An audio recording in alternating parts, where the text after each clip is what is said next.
Hi! Welcome back to my channel, and for today's short video, we are going to taste test the Minicone Sorbonne.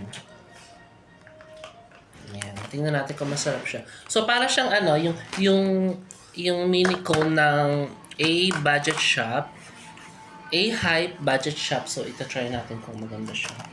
So coffee, hazelnut, ano to? Bubble gum, sohan, coconut, peanut, darkened almond, coffee, yan. Mint. So, ito siya. Ganyan siya.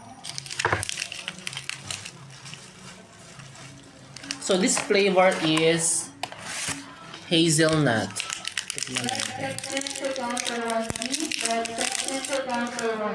With background voice, diba? Ayan, ito siya. So, that's the hazelnut and then the